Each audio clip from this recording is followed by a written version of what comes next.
Oh,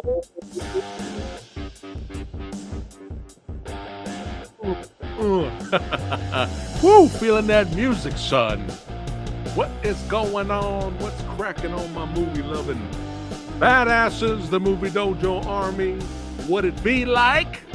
What it be like? What is going on? It's your boy Phat Samurai Guy. Hey, thanks for hanging out with the old Samurai Guy on a kind of late. Usually I like to do these around 6 p.m., but I'm like, fuck it. Let's do it late. Let's hang out. Let's talk movies and pop culture. Let's have a good time. Let's have a good old-fashioned laugh.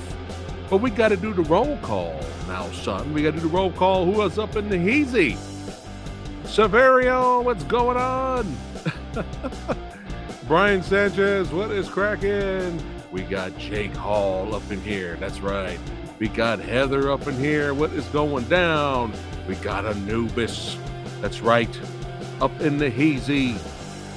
What's going down? Tyler, what's cracking? Bob Odin's son. Geeky Andre, what is going on? What's up, Samurai Guy? And may the force be with you. What's going on? Chief in the house, what's going down? And the view with Drew. What is going on, everyone? Thanks for hanging out with Samurai Guy tonight. And let's go ahead and cut the music. Joker, Batman 1989 style. Yeah, there we go. What's going on, everyone? It's good to see everybody here tonight hanging out. Oh, we got MK in the house. That's right, certified badass channel members. What is going down? We got Jim Bob saying, "What up, gangsters?" What's going on, Jim? How you doing, brother? What is going down? Oh shit! So I'm gonna probably just jump right into it. Um, Now, I wanted to do a trailer reaction. Well, not trailer reaction, but a reaction video to the Godzilla versus Gigan Rex video. But I have a feeling, I have a feeling if I do it live, YouTube's going to block it, especially if it does come from Japan. So what I'm going to try to do, because I'm just letting you guys know, okay? Because some of you were asking me, what I'm going to try to do is I'm going to try to do a trailer reaction normal, how the reaction video, how I normally do it, and then I'm going to upload it and I'm going to see what happens. Let's see what happens first. Obviously, the members get it first; they get a first crack at it over there on Patreon and all that stuff. But I want to let's see. We'll give it a shot because I actually did a trailer reaction to an Indian film. Me and Alex Chung, martial artist, filmmaker, and stuntman, and it got blocked worldwide. So all you badass Indian film fans that have been watching the channel since our RRR review, I'm sorry, but most likely I'm probably not going to be doing any more trailer reactions to Indian films. Like, it's not even a debate for disputing it. Like, it just got blocked. It wasn't even copyright claimed. It was just blocked worldwide. That's it. No one in the entire world could see our trailer reaction, even though we really enjoyed what we saw, and it's basically free advertisement for them. But it's all good. Yeah, Samurai Guy, I ain't got time for that. But yeah, I just want to let you guys know about that one. But what is going down? What is cracking? All right. Let me go ahead and jump all into this. That way I can get these little quick mini reviews out of the way. And then we could spend some time with you badasses. All right, that's right. Let me go ahead and jump right into this. So first up, son. First up. That's right. Hold on. I gotta make sure I got some images here. Hold on. Now these I'm gonna be reviewing the Retaliators, and I'm gonna be talking about Star Wars Tales of the Jedi Season 1. Give my quick thoughts about those. We'll go ahead and kick it off right up the bat here. Let's go ahead and talk about the Retaliators, son. That's right. Here's a quick plot synopsis here. That's right. The film was directed, before the plot synopsis, the film was directed by Samuel Gonzalez Jr., Bridget Smith, and mostly the lead actor in here, who did a great job, Michael Lombardi. So shout out to Michael, who kind of took the reins to kind of help finish the film, because due to COVID, they had to shut some things down. So he had to help pick things back up. So shout out to Michael. And writers, you guys have seen him here on the channel several times. Those two badasses, Darren Gear and Jeff Allen Gear, the Gear brothers. The film also stars, we're going to throw everybody up in here. We got Mark Menchaca, plays Jed. We got Joseph Gatt, for all you Banshee fans out there, who played the albino character as Ram Katie. We have Katie Kelly as Sarah. And Abby Hafer, Brian O'Halloran, Shannon Wilson, and a lot of you metal fans out there. We got Jacoby Shaddix up in here from Papa Roach. We got Ivan L. Moody, Zoltan Bathory. A lot of the Five Finger Death Punch guys are here. Tommy Lee makes a little cameo in the strip club.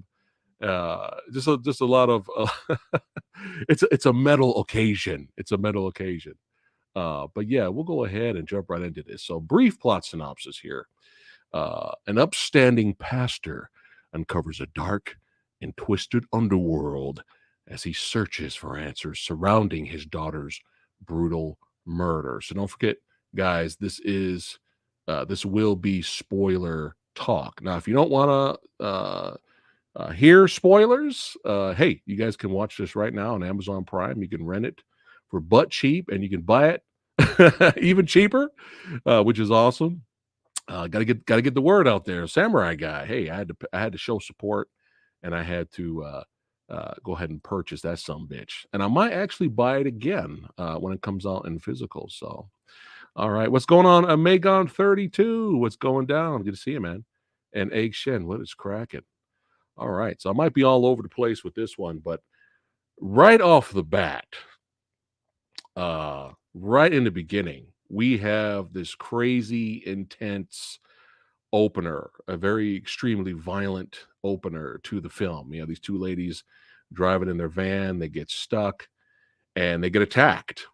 And Michael Lombardi's character shows up, and both girls don't make it, but before the second girl gets killed, because Michael Lombardi's showing up decapitating motherfuckers, the way these people are acting, you know, she goes, you know, what are these people? What's going on?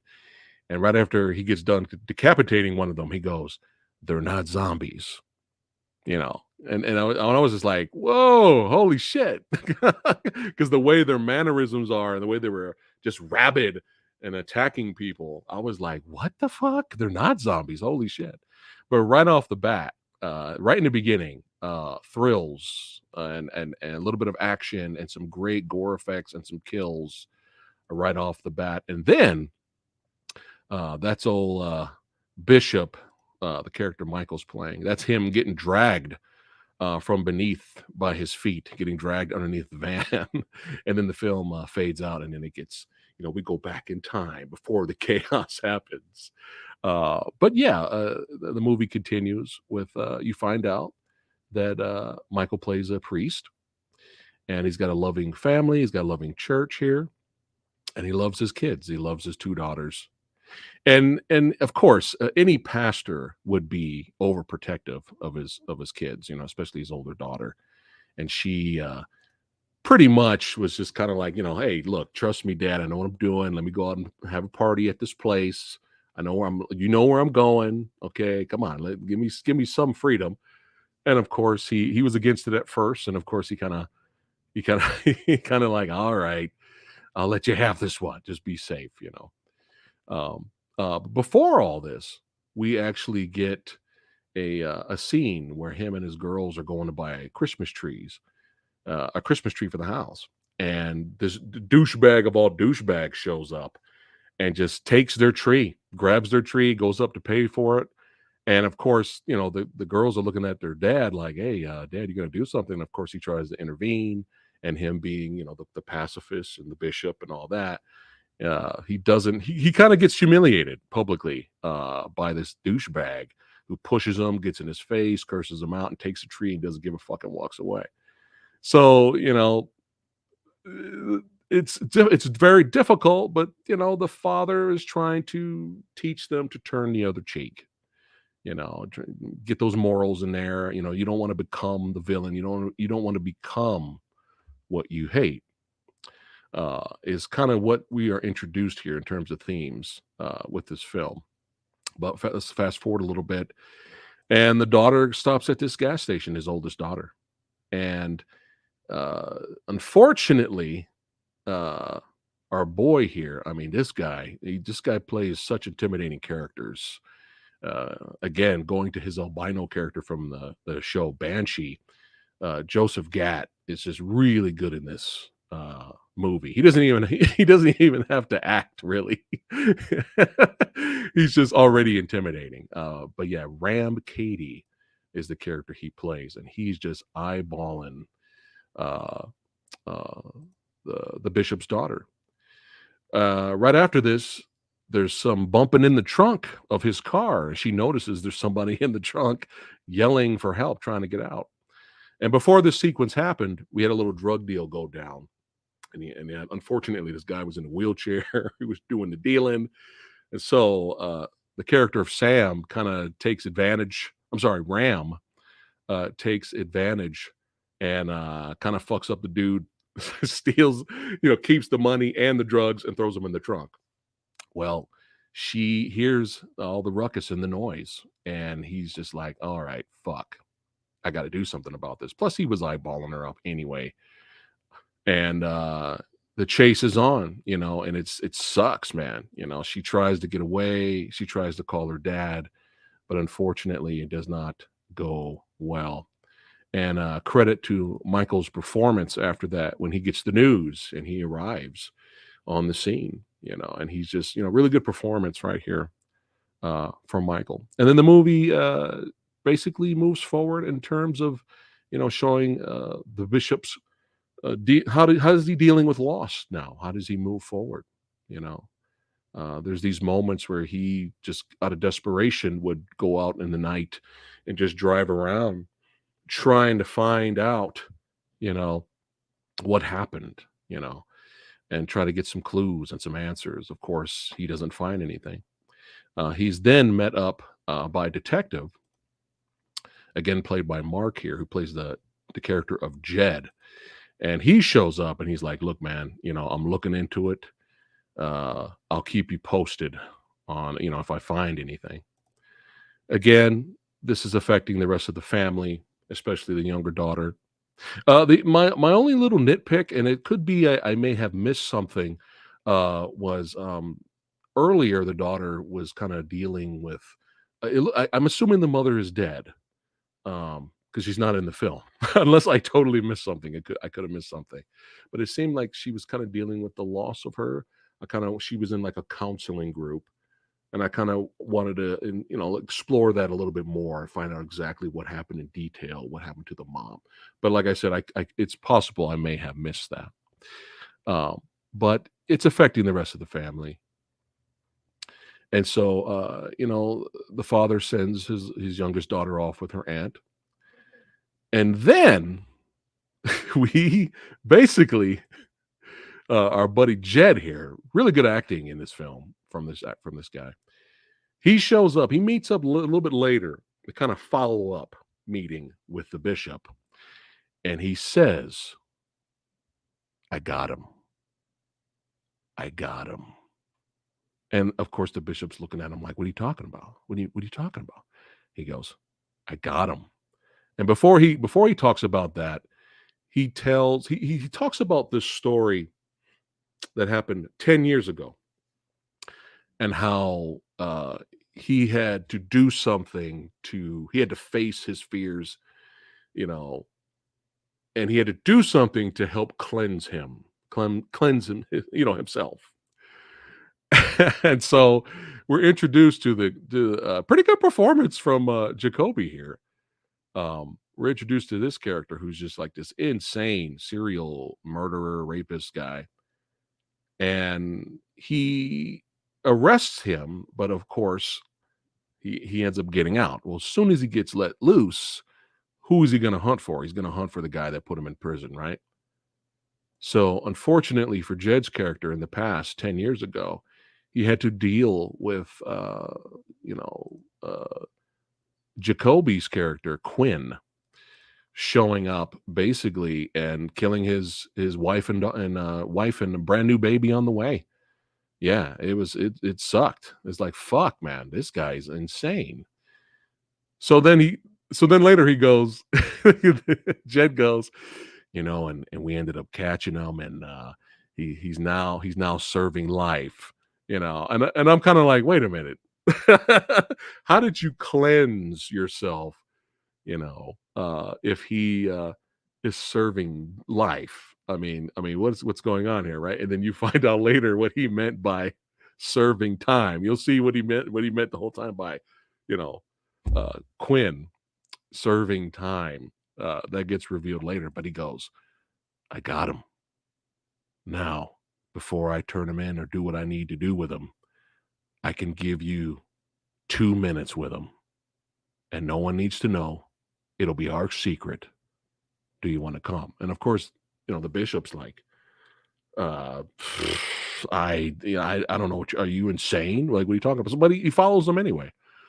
And then we are led. So keep in mind, this is like 10 years later after this story was told, right? Keep that in mind.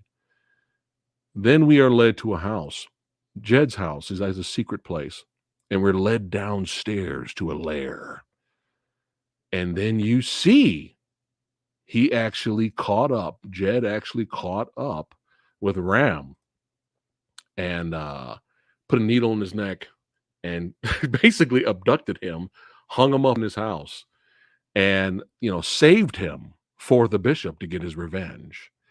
So for 10 years, old Jed here has kind of become a vigilante in a way, which you'll see more explored a little bit after that. But he goes, hey, the tools of the trade are right here. Do whatever you want. Hey, it'll be our secret. Nobody will know. I'll give you a few minutes with him. And, he sees the man in front of him who killed his daughter. And you got to keep in mind, the bishop this whole entire time is a man of turning the other cheek, a man who is, preaching to not become, what represents evil basically out here. But, everybody's human. We're all human. And he's so close. And this is a great performance by Michael right here. He's so close of, of killing Ram. Like, he's like literally right there to kill him, but he pulls away. He realizes that he's in a fucking nut house, that this guy's insane, and he basically refuses to do so.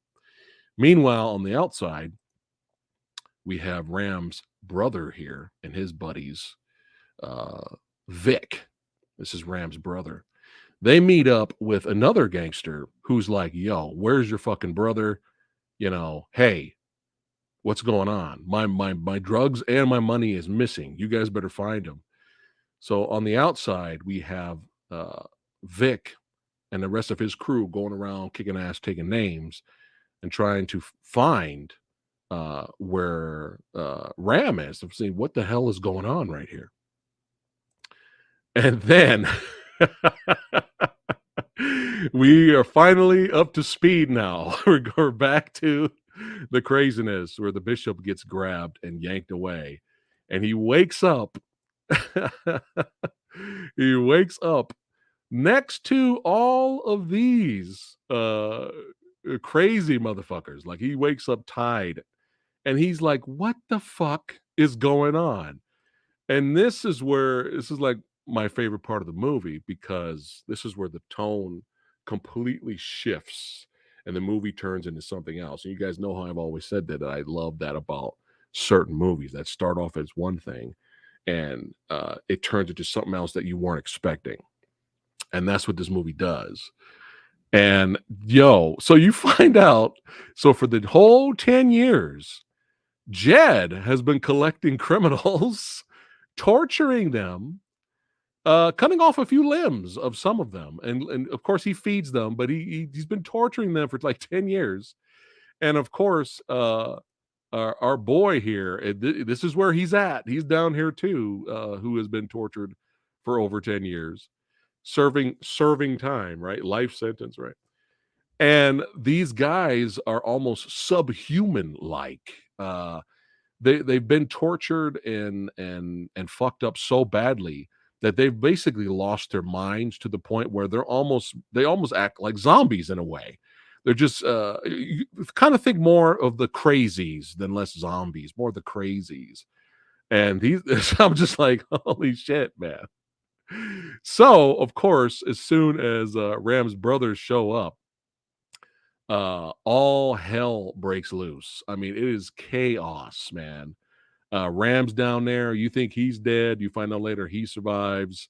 The Five Finger Death Punch crew get fucked up and jumped like it's insane. Jed gets fucked up.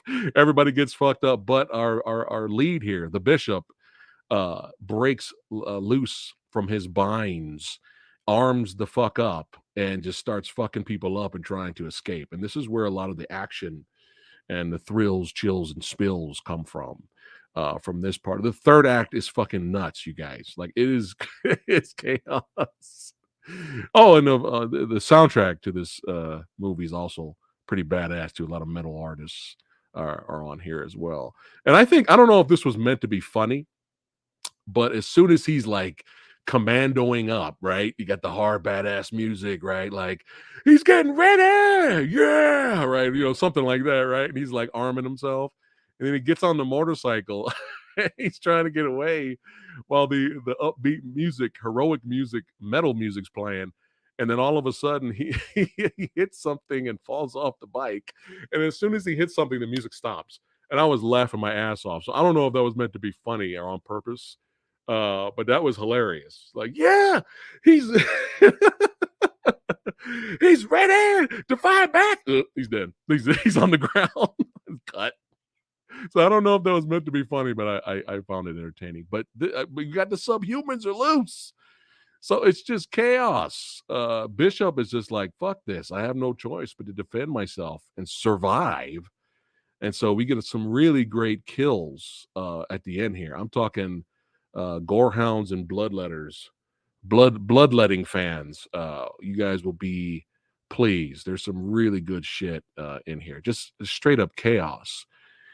And then kind of fast forward a little bit.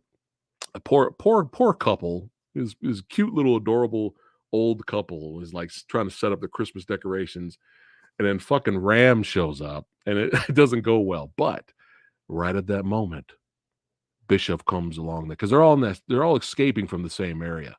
Bishop looks ahead and he sees motherfucking Ram. And look at that, it's a great shot right there. There's some really great cinematography moments in this film. And you guys, let me tell you something. This fight is brutal. They are fucking each other up in this house. It is satisfying. It is very unexpected. And let me tell you something. This fight has given Samurai Guy an idea. And that idea is I think I'm going to do this every year moving forward. I'm going to do it this year because this movie's giving me this idea. I'm going to put down my favorite fight scenes of the year. I'm going to do that every year moving forward. This has given me an idea to come up with a video. I've never done that before here on the channel. So yeah, top 10 or whatever are my favorite fight scenes of the year from different films. Could be from different genres, doesn't matter. But yeah, it gets crazy. And I know this is a spoiler review, but I will not tell you how it ends. I will leave some imagination just for you. But hey, it will scratch the motherfucking action itch and the gore itch. It will scratch that. But after that, we have another segue. How the movie started. It kind of wraps around again, where you have another asshole messing with the bishop's daughter. And I love how the bishop, I mean, come on, this motherfucker went through everything, right? I love how he turns to his daughter and he says, "Honey, I'm gonna apologize right now for what you're about to see, or turn away. I'm gonna apologize for what I'm about to do." Basically, um, Uh, but yeah, any other terms of nitpicks from me is I kind of wanted to see what else happened to the other subhumans that escaped. I kind of wanted to know what else happened to them. And I was kind of hoping I mean you kind of get that vibe from this anyway, but I was kind of hoping like after this you see him in church still preaching, he's still a bishop, but then right at the bottom of the church in a hidden room, he's got his own lair to still be like a fucking vigilante or something like that. I thought that kind of would have been fun too in terms of an ending, but hey, just extremely entertaining. This movie is for the grindhouse crowd. Okay, this movie is for you sitting down with a bunch of friends. It's motherfucking midnight, the midnight crowd, son. Okay, you get your beer or your drink of choice, son. You get the pizza or whatever you're fucking grubbing on, and you watch the Retaliators, man, and you have a kick-ass time. That's what this movie is for. If you're looking for slow burn, elevated horror, big budget schlock, well, you're not going to get that here. Okay. And if you're tired of elevated horror being overhyped or pushed too much or trying to be, a little bit of arts mixed up in the farts, a little bit too much, and you just want to, you know what? I just want to watch somebody get fucked up. I want to watch a cool revenge flick, and I just want to see the lead who starts off like this. And I love movies like this. They starts off like this and then completely driven because of what he's went through to this. I love that. One of my favorite films of all time is I Saw the Devil. If you guys have never seen I Saw the Devil, I highly recommend you guys check that out. Okay, but that's what this movie's for. It's an 80s throwback. It's a small budget, it's not this big budget AAA stuff out there, but it doesn't need to be. It's okay for a horror film to feel dirty. You need to take a shower after you get done watching it. There's nothing wrong with that, man. And it's great to have variety. That's what the horror genre is all about. There's something for everyone. So I really enjoyed it. It was really entertaining. This did well at a lot of festivals, even more than this. This is what I could find at the time, and with a packed theater reacting and having a blast in the theater. And this sums up the film right here. A film that just kicks ass. That's it. That's it. So again, shout out to the Gear Brothers. It was an honor to have them here on the channel to talk to them about the film, and they've actually become regulars here on Phat Samurai Guy's channel. But they're awesome peeps. They know their movies.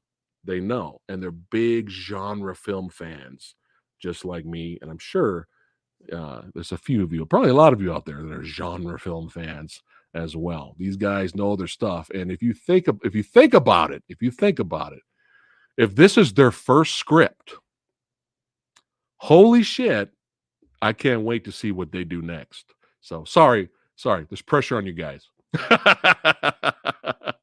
But yeah, I can't wait to see what they do next. So yeah, very entertaining. I highly recommend it. You guys can watch it on Amazon Prime right now. But let's go ahead and give my rating to the Retaliators. What Samurai Guy gonna give this fun action horror romp? Let's check it out. Don't forget, C is average here on our channel. C is average. So what am I gonna get? What am I gonna give Retaliators? Let's find out.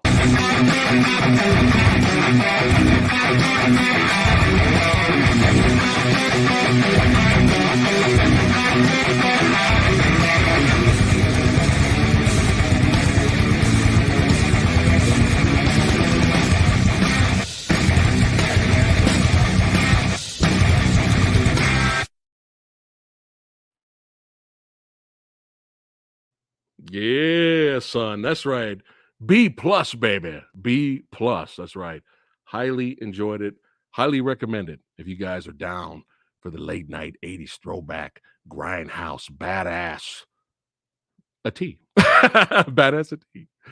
Make sure you guys check it out. All right, let's move on and go to the next one here. Let's see. Geeky goes, he's going to add it to his C list. There you go. Samurai goes, now you're talking my language. There you go. See, Movie Dojo Army, all you badasses, you guys know what's up. It's right here. The proof is in the pudding, baby. That's right. That's right. Yeah.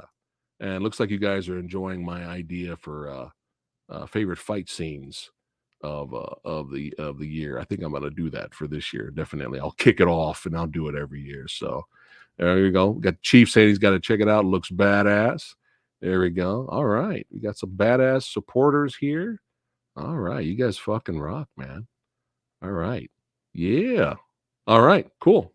Okay. Now I'm probably gonna lose all of you now because I'm getting ready to go, I'm getting ready to talk about give my honest thoughts on Star Wars Tales of the Jedi. Yeah, let's go ahead and have some. And then right after that, it's just gonna be us hanging out and stuff like that. Okay. So let me go ahead and bring it up here. All right. Tales of the Jedi. Let me do some screen share here so you guys can see what I'm saying. Hold on. Like Samurai Guy, there's no way in hell you hated this. Come on. Come on. All right, hold on. Let me blow it up a little bit more. There you go.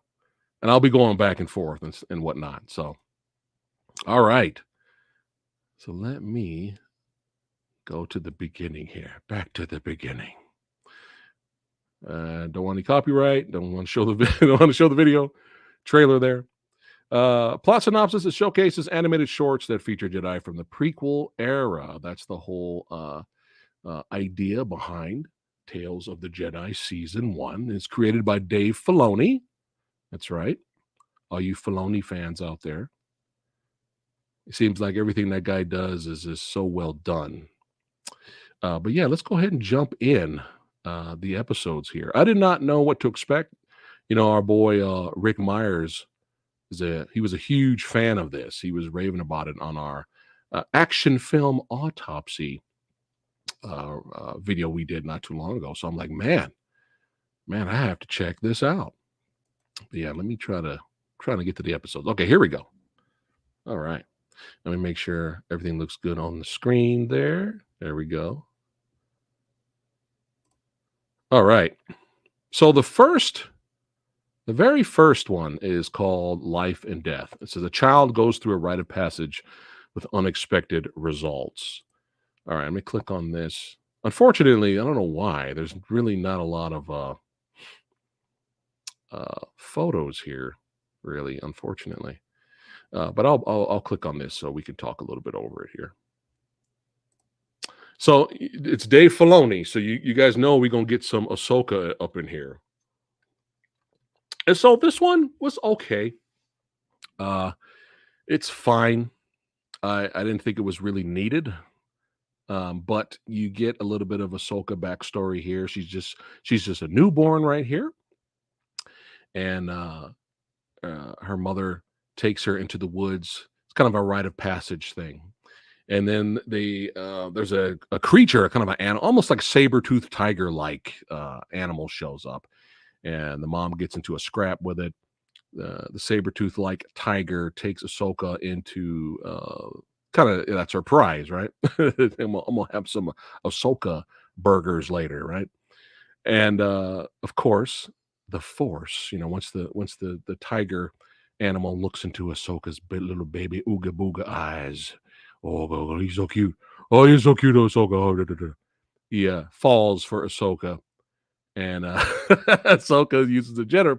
The Jedi powers basically emerge slowly, and the whole village is ramping up. We got to go in there. We got to fight. We got to find Ahsoka. But as they're getting ready, rallying up the troops, the tiger comes back with a little baby Ahsoka on its back, and being very friendly, and gives the baby back to the mama. It bows. And then it leaves, and that's basically it. That's basically it. So, yeah, that's fine. I was around this time, to be honest. I was kind of like, what is Rick Myers like raving about? Like, this is just what is this?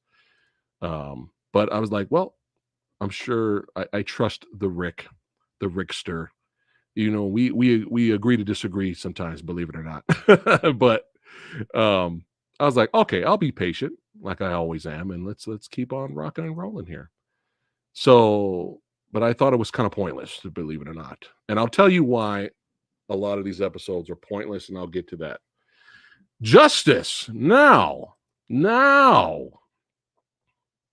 now we're fucking talking, son. Now we are talking. Okay. So this one is about two Jedi are dispatched to resolve a hostage situation on a distant planet. Now we are talking. We are introduced to young Dooku right here and a very young Qui-Gon. And it's very interesting because they're sent there to kind of rescue, I believe it's the governor's son or something like that. They're sent there to rescue the son of the governor.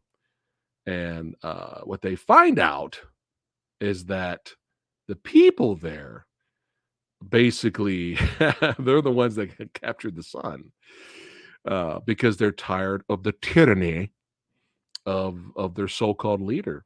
They're just like, this guy's terrible. We're starving. There's no jobs. This is like horrible. Like we can't have this guy in ruling. We have to we have to we have to take drastic measures now. And so it was very interesting. And Dooku was actually kind of impressed at their resolve. He was kind of like, wow, that's very interesting. I didn't think of it that way. But then we are introduced to the leader of we're going to call him the governor. This is them meeting, sitting down, talking to the people in the village right here in the bar right now. But here's the big finale sequence right here. So we have on this side the governor and his troops showing up, and the Jedi basically like, look, let us get your son. Let us look into this. Our investigation is not finished. And of course, the governor is like, I don't give a fuck who you are. Y'all need to get my son or you're in my way. So then we have this action sequence where the village is shooting back at the governor's troops. The troops are shooting back at them. And the Jedi are blocking the lasers and stuff like that, doing their thing. And then we have this awesome sequence where Dooku basically kind of bitch slaps the Force style Qui-Gon against the barn, and then he does the choke on the governor, kind of taking matters into his own hands. And even Qui-Gon's like, Master, like, what are you doing? And it's just Qui-Gon ends up running back into the barn, and he frees the son, and he's like, you need to go out there and save your dad. And he's like, and even the son's like, what are you talking about? Save my dad? Because Dooku is like, oh, it's growing right here. And me and Lady Fat Blood were absolutely loving. Oh my God, we love this episode. The music is great too. The soundtrack throughout the Dooku episodes are really good. I mean, this is great stuff. And of course, he calms down, and they do what they need to do. They take care of the situation, and then that's the end of that episode. But that was fucking great. That was really good. Next up we have here is Choices. This is episode 3. It says Jedi Knights investigate the mysterious death of one of their own. Another absolutely fantastic episode here. We have a little bit older Dooku here, just a little bit, teaming up with our boy Mace Windu, about to lightsaber some motherfuckers. And again, it's a little similar. It's a little similar twist, where they go to help this was he a magistrate? I'm trying to remember who he was, but you find out that he's up to no good, and basically they turned on the Jedi who was with them, and end up killing that Jedi, and they tried to cover it up. But this had some really good action here, some very solid action sequences right here. I don't think there's any other photos. I think that's it. But they find out basically that the guy they were sent there to protect is corrupt. And we have this really interesting sequence with one of the guys who plotted to kind of overthrow the magistrate, and they have this dialogue. This is a great scene where Dooku, the guys basically they're holding him in the holding cell, and Dooku's on the other side, and they have this dialogue back and forth. It's really good because Dooku's kind of like the more he talks to him, the more he kind of sees his side of it. And even the guy he was talking to, the guy who plotted all of this, to overthrow the asshole, he's surprised that Dooku like agreeing with him. Like, you know what I mean? And so you start to see things being developed here, where Dooku's kind of like, people kind of going beyond the call of duty here to fight for what they believe in. It doesn't really seem that far-fetched of an idea. Like maybe we should start doing that as well. And he has this dialogue with Mace too. They go back and forth basically. He's like, hey Mace, should we blindly follow the government? Should we blindly follow them? And then Mace is like, we always follow the Jedi Council. The Jedi Council's always tells us what to do. They know what they're doing. And it's interesting that Dooku's already questioning, and there's really no early traces of like him becoming a Sith. He's literally like he's legitimately thinking. That's why this is so interesting in terms of writing. He's legitimately thinking like maybe we should kind of speed things forward here to get shit done. So it's very, very good, man. It was very, very great. Another like just knocked it out of the park right here. All right, let's go to the next one. I know you guys are thinking, well, he's talking so highly about the show now. What happens?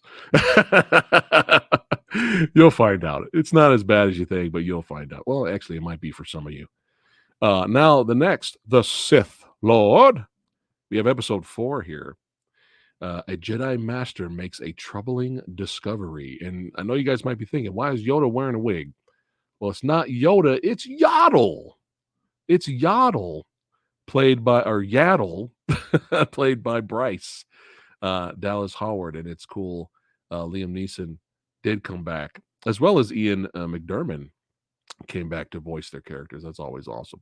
But this one is the best Dooku episode because now we fast forward in time a little bit, and at this point, Darth Maul's already out. Qui-Gon's dead.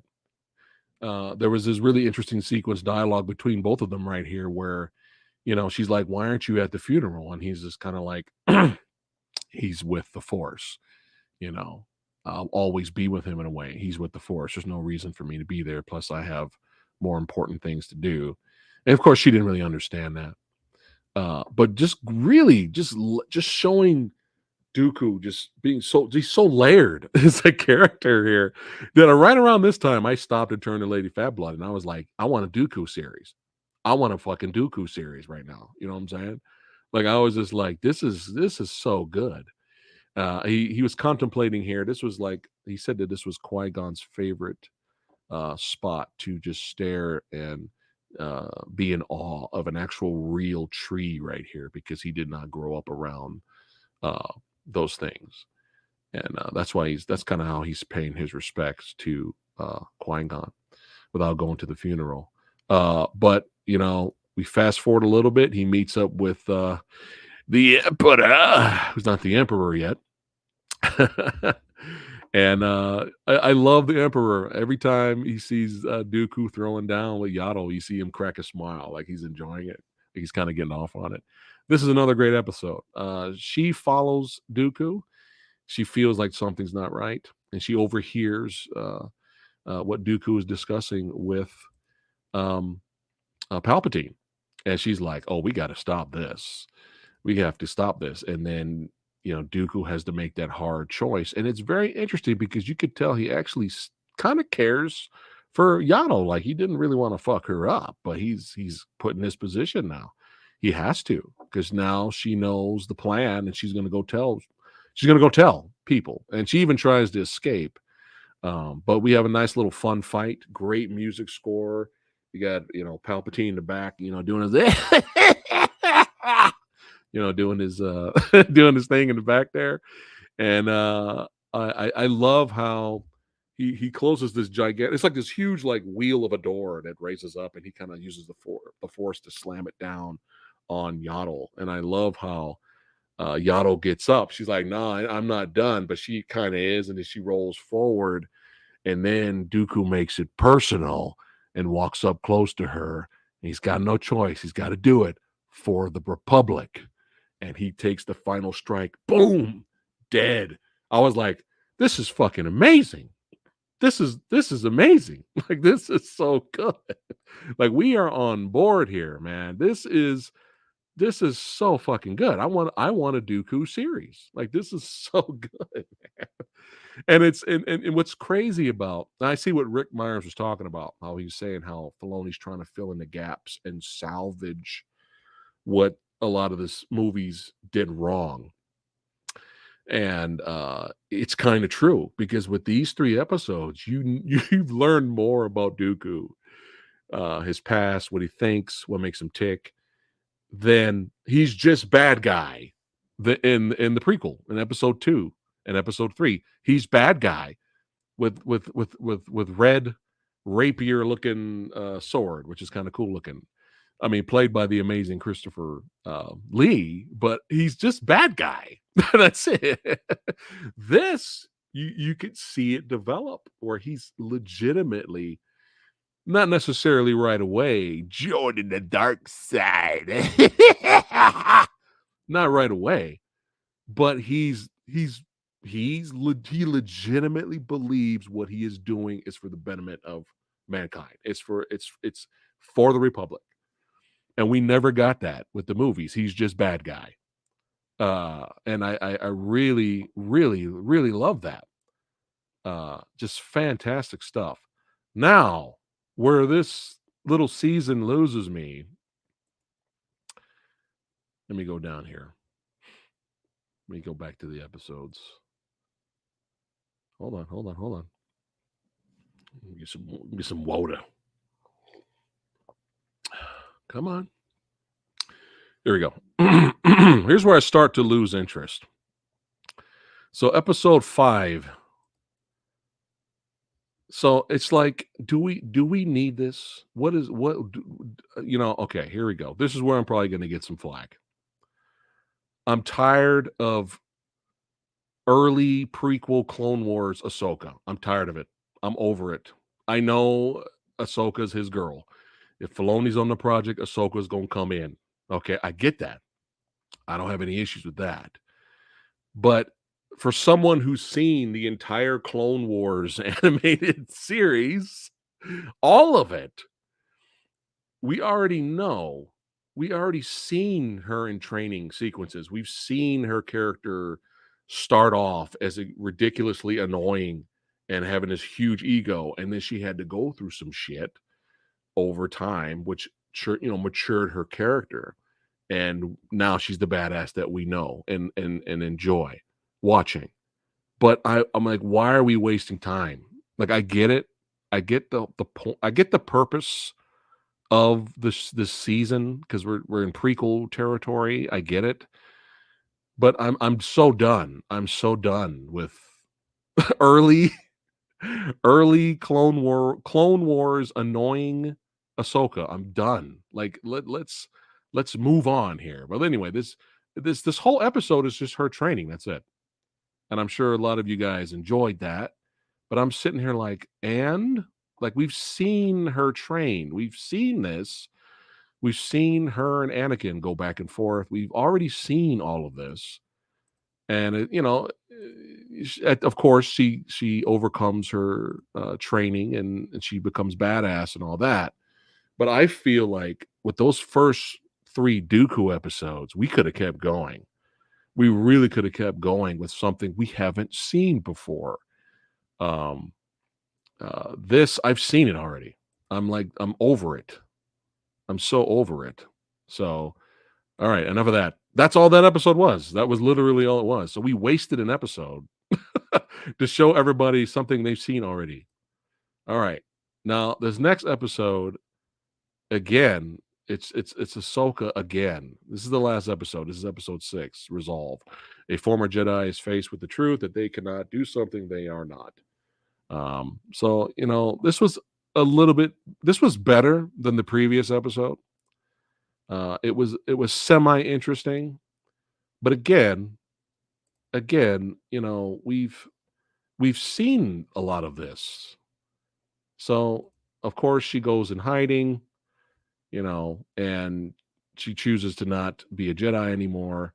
Of course, you have an asshole who finds out she used to be a Jedi, tells the Empire, and then that's where we have this guy show up and fuck up the whole town and stuff like that, forcing her to become a Jedi and do the right thing.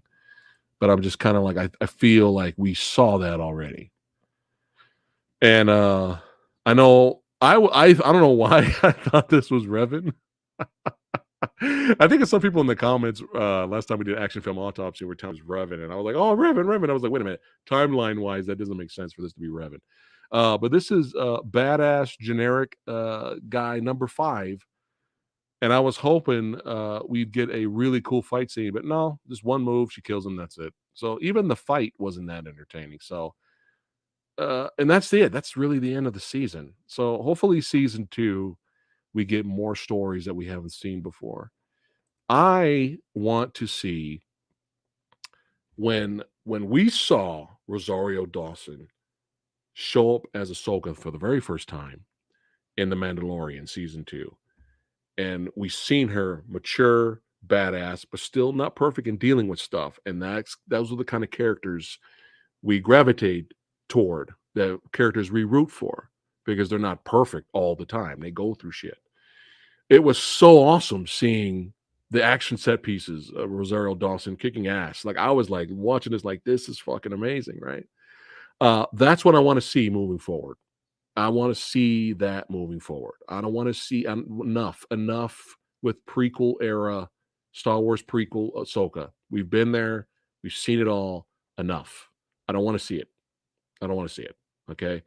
Just think about it. You have 3 of the best episodes, animated Star Wars episodes ever, filling in the gap, giving a character some depth that the movies did not do.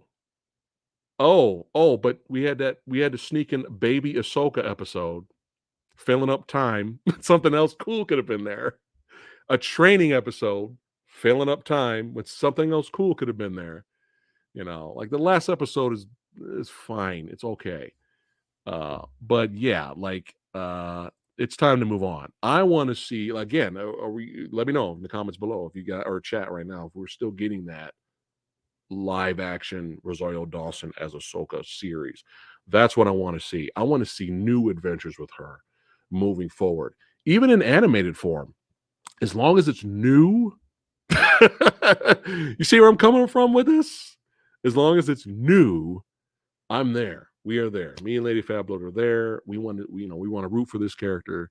And that's what we want to see. But yeah, low budget Revan jobbed out in one move. Hey, what's up, Jax? How you doing? Yeah, we good. I finished all of it, but it was so long ago I don't remember it. I would have to rewatch. I would have to go back. It's been a long time since I've seen all of Clone Wars, but it's time to move on. So hopefully, we will move on. And when he does a season 2, we will see brand new episodes with Ahsoka. That's what I want to see. So Severio says the first and last episodes are kind of weak for me, but the episodes were really good, especially ones with Count Dooku. Yeah, the Count Dooku's the MVP, son. Like when I'm screaming for a Count Dooku series, the writing is phenomenal. All right. But when I'm rolling my eyes at baby Ahsoka, goo goo gaga, ooga da boogity boogity biggity ba, you know, Ahsoka babies, I'm just like, no, no. let's move on. Like I'll take it, even in animated form. Let's move on with her. Let's fast forward in time. Let's catch up to older, mature, badass Ahsoka. Let's see that character go on amazing adventures in animated form or live action. Samurai Guy is there. I support that. But no more of this. I'm so over it. I'm over it. So since not every episode was a smash for me, so it kind of offsets the balance. So I'm going to give. You had 3 amazing episodes, like absolutely amazing episodes. Okay, and one episode you didn't need, one episode, and the one that was okay. So I kind of fucked things up. So overall, I'm going to give the season a B. I feel that's a very fair uh, rating. I think that's very fair. Overall, I'm giving it a B. I think it's very entertaining, very well done, and the Dooku episodes save this season, giving us something we've never seen before. So, so there you go. I'm sure you guys were probably like, man, he's gonna give it like a D.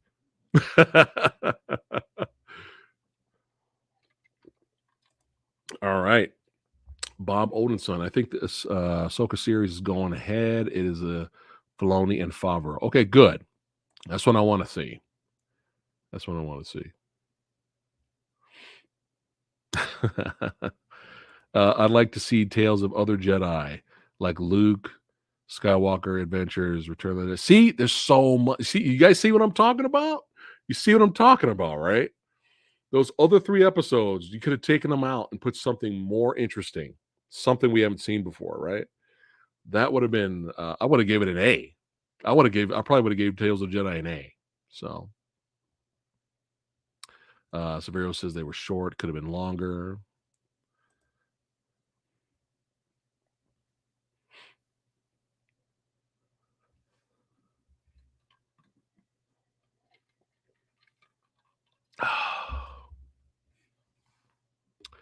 Oh my goodness. All right. All right. No more movie reviews. Let's go ahead and our TV show reviews. It's time to hang out with the crew, man. Before that, I'm going to play these quick videos right here. So recently, Samurai Guy started a brand new series. If you guys are unaware, make sure you guys check it out because we got more on the way. It's called Our Favorite Movies, and the first episode featured Radical Reggie, and it's a lot of fun and it's hilarious. And that's our first episode we got up on the channel right now. So make sure you guys check it out. And we got 2 more already filmed, already done. The channel members know which titles they are.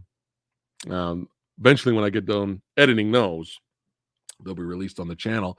But I was like, since this is our new series, let's have some fun here and let's briefly ask the Movie Dojo Army what's some of their favorite movies. And of course, the Dream Warriors tier and up were the ones I sent this to. So first up, we got old Lone Wolf in the house. So let's check out Lone Wolf right here. Hey, what's going down, Dojo Army? This is Lone Wolf here. One of my favorite movies of all time has to be John Woo's Hardboiled with Chow Fat and Tony Leung. To me, it's one of my favorites because it has a bunch of action and everything else in between. Good story, good characters, all-out action. So if you like action movies, check it out.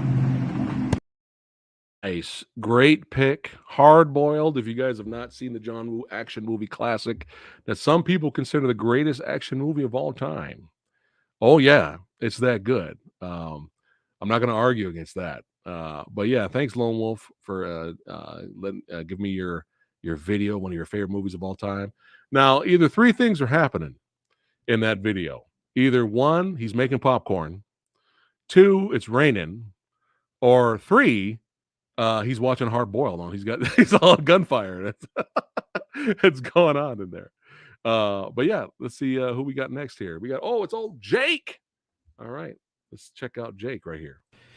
Hey, Movie Dojo Army and PhatSamuraiGuy. My favorite movie of all time. Of course, I have many favorites. There's so many to choose from, but I have to go to one that stands out the most. And it's my very first ever Godzilla film that I ever watched. Godzilla vs. Gigan. aka Godzilla on Monster Island. This was the very first Godzilla film I watched. It is one of my favorites of all time. Like I said, I have many favorites, but this one holds a special place in my heart because it was the very first Godzilla film and what got me started into the Godzilla and other kaiju genres. Hope everybody's doing good and have a good day. All right. Jake's looking pretty good right there, boy. You've been working out? What you doing, man? You been working out? You looking Jake's looking, got the slick hair, got the beard. Shit. Better watch out. Watch out. Great pick, Jake. And Geigen, that's my boy right there. That's my favorite kaiju villain. Yeah. And we have one more. Last one right here.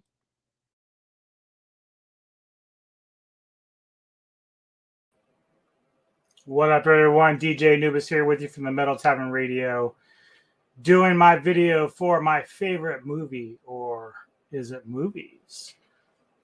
So yeah, for a long time, 1994's The Crow, starring Brandon Lee, Michael Wincott, and David Patrick Kelly, was my favorite film of all time, top of the heap. Directed by Alex Proyas. Premises, of course, a man brutally murdered comes back to life as an undead avenger of his and his fiance's murder. But then in 2001, there was a little movie called Brotherhood of the Wolf, and directed by Christopher Gans, stars Samuel Le Bahan, Mark Dacascos, and Vincent Castle. Premises there is in 18th century France, the Chevalier de Frozac, I pronounced that wrong, sorry, and his Native American friend Manny are sent to the Gavaudan province at the king's behest to investigate the killings of hundreds of mysterious beasts. So, two of those films now have stood at the top as my favorite films ever, and I love them to death. I know this is running on a little over 60 seconds, so I'll bid you this. Check both those movies out if you have not, because Anubis said so. Later. The Crow and Brotherhood of the Wolf. The Crow and Brotherhood of the Wolf. Those are great choices. I think I had you there, didn't I? I had you guys. Awesome choices. Those are classics, man. Awesome choices. So thanks, Movie Dojo Army, for participating. I want to know. Thank you, guys. I want to know you guys' favorite films for sure. All right. Now it's time to hang back and chill with the legends.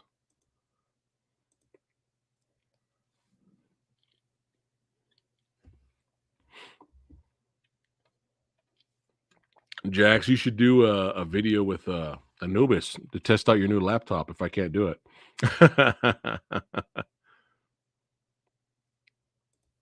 The Crow should not be remade. Yes. Yeah, I don't know. Ugh.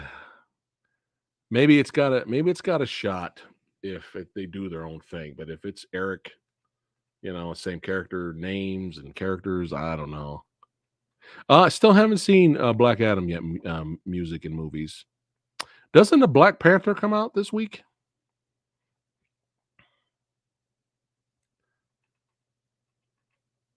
Any of you guys excited for Black Panther 2? Electric Boogaloo?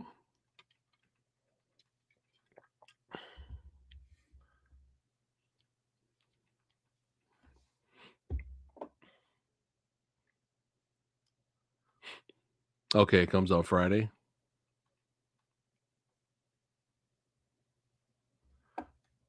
Any info on the new Godzilla movie? I haven't heard anything yet. No, I just know it's been greenlit. We're gonna get another movie next year. So how cool is that? Yeah, probably live stream on Thanksgiving. Nice. Yeah, we have no idea what we're doing Thanksgiving. Who knows? We might be working. You never know. Sir's got mixed feelings about Black Panther. May potentially watch it for Namor and Doom. Huh. Jake's going to see it Thursday. All right. All right. Geeky's ready for it. Nice. Samurai said they should have recasted the role. I wouldn't have had a problem with that. But, they may have thought it was too soon. But I think Chadwick would want the character to keep going. It's going to be interesting to find out exactly what happened to T'Challa in the film. I'm going to find out. Yeah, I mentioned that earlier that I was thinking about doing a reaction video tonight, but I have a feeling it's going to get shut down, especially coming from Japan. So I might test the waters and upload a separate video and see what happens. But if it's blocked worldwide, there's no point. Bob's looking forward to the new Black Panther. Okay. Just hope it's well paced for 3 hours. Oh man, I forgot it was 3 hours. Wow.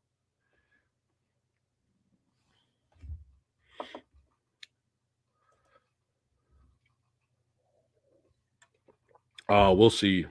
We'll see. We'll have to see about that. You never know. We might be so exhausted, we may not be doing anything. We may not even be streaming, but I'll let you know for sure, though.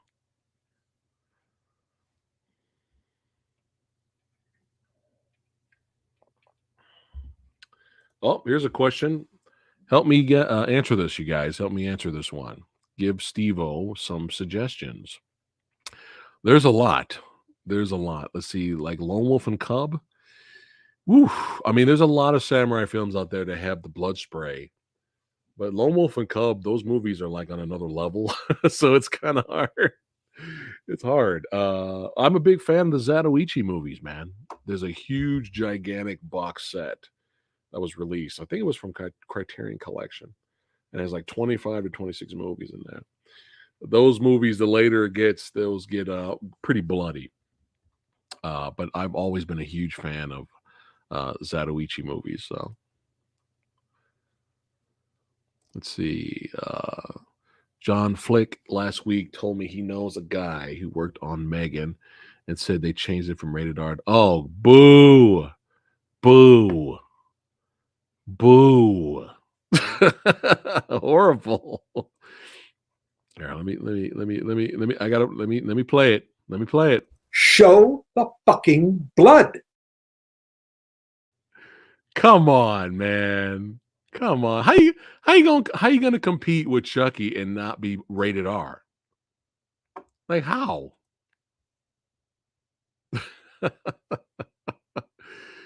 Oh my goodness.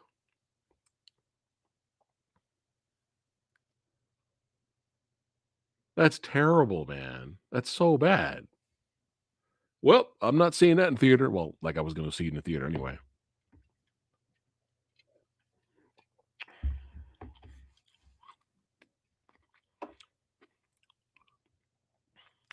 Yeah, and by the way, the copyright, I got copyright claim for that Megan trailer reaction, even though I did everything under fair use. I did everything under fair use and I disputed it. They waited a month. They waited 30 days to let me know that their copyright claim is valid. Like, really? You couldn't just tell me right away? You had to wait 30 days. Yeah, so I could not monetize the Megan trailer reaction. Well, I'm glad you guys enjoyed it. It's probably one of the best Samurai Guy reactions this year. So something good came out of it, especially seeing Lady Fatblood's reaction to it. But it's just like, dude, what the fuck, man?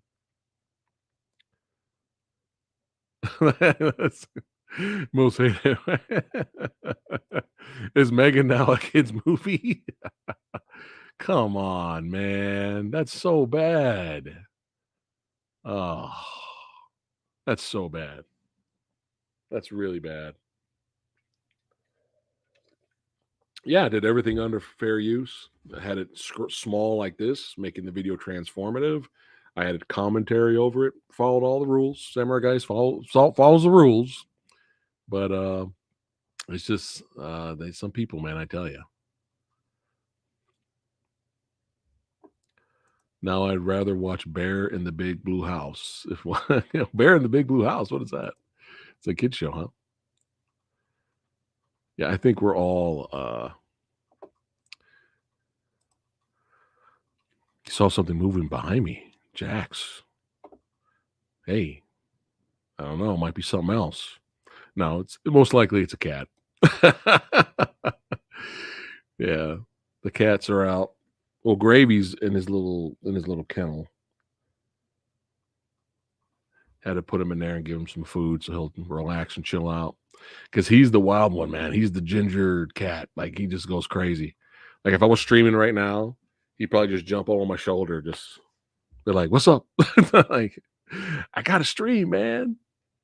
But I'll let him out later. It's on Disney Plus. Ghost cat.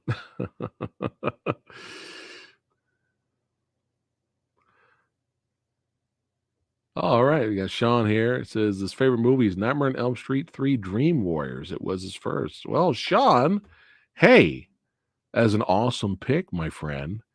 And for fun, if you haven't seen it, you got to watch our Versus episode where we put Jason Lives against Dream Warriors. I think you'll be happy.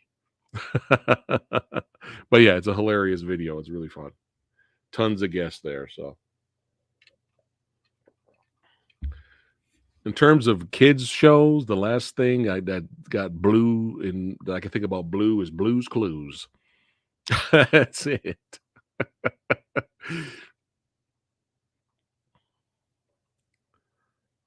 Oh, Megan's PG-13. That's so bad. Dude, Chucky, whoever's doing Chucky's Twitter right now, if that still exists, or Chucky's Instagram, he needs to talk shit. Like, seriously.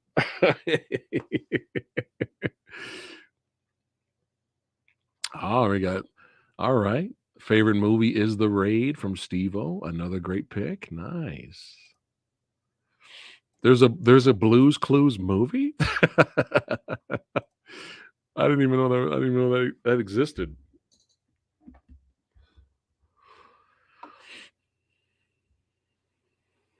You guys have great taste in films. Yeah. For those of you that are just joining, let me know what's your favorite film of all time or one of your favorites. Let's keep the topic going tonight. This is fun. Oh, all right. All right. Enter the Dragon and Fight Club. Nice. Nice. All three Steves are in it. Wow. Wow. Yeah, seriously, it looks like he won. It looks like he won. Yeah, the Megan memes are funny.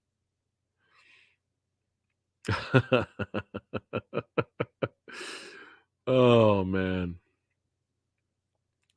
I was not expecting that reaction. I was not expecting to react the way I did watching that trailer, man.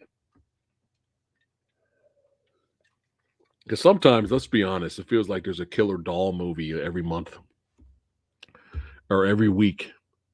There's a killer doll movie out there. Even the Chucky TV series are. Look at that. Come on. Do you know what that means, right? Didn't I point out in the trailer reaction that my only concern was that it was being released in January? Remember that? I think I mentioned that, unless that was another movie. So think about that. It's already being released in January. Fuck you, it's January. It's already being released, and now they're bitching out and making it PG-13. So it's going to be PG-13 and released in January. They have no faith in that movie. That's all that is. They have no faith in that movie. They know it sucks.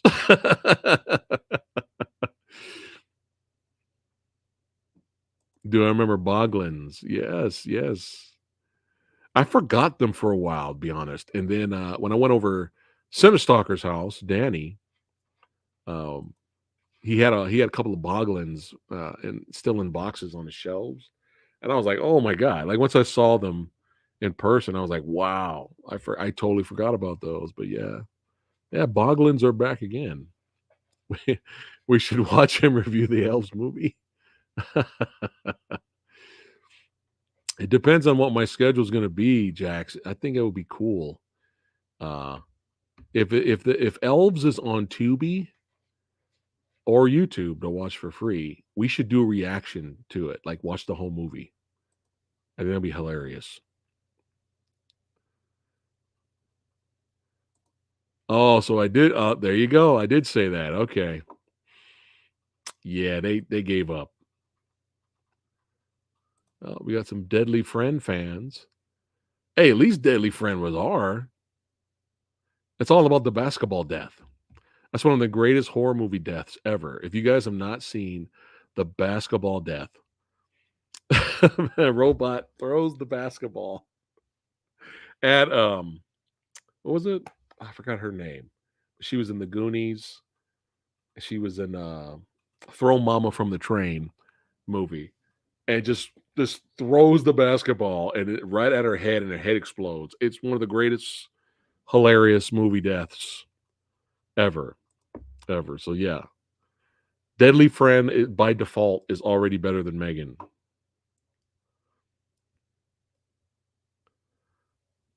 Now I thought this came out already. Did this not come out? Because I thought the whale's been out. Unless that was at festivals. Maybe it came out at festivals first. And now we get to see it out here. Okay. Oh, you're down? All right. I'll look out for it, Jack. So I'll get back to you. I think that'd be hilarious. Oh, now we're talking, baby. Yeah. Blade and Blade 2. You notice there's no Trinity there, right?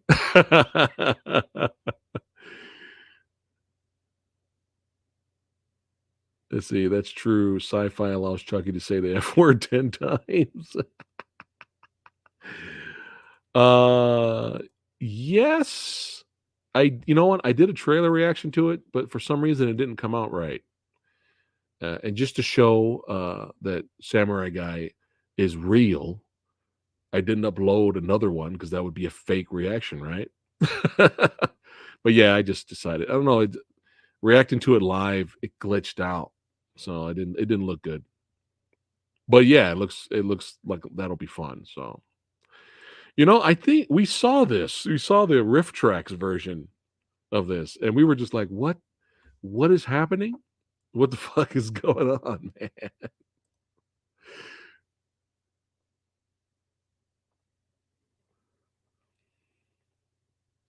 Slappy from Fox 90's Goosebumps probably creepier. Oh no, Slappy will fuck Megan up. I am too. I am too. I wish we would have seen what he would have brought to the Batwoman movie that's been buried. Is Batgirl or Batwoman? Let me know, guys. It would have been nice to see what he would have brought in that one. So, okay, so that must have been festivals because I don't know why I felt like the movie was on already. I remember that they should have did it. They should have did it while it was while things were hot. That would have been awesome. Yeah, Tyler, that's what's up, man. There you go, Jax. I know you like that one. Nice. Yeah, man. Still great. Still great.